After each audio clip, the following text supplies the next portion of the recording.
deer learners, किचनमधील वस्तूंना इंग्रजीत काय म्हणतात याचा part 2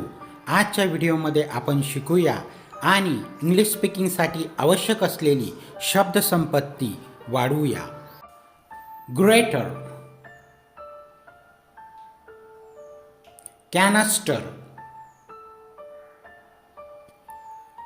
pillar, strainer, spoon, knife, fork,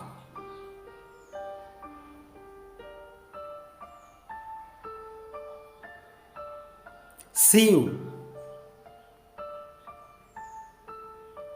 cup, saucer,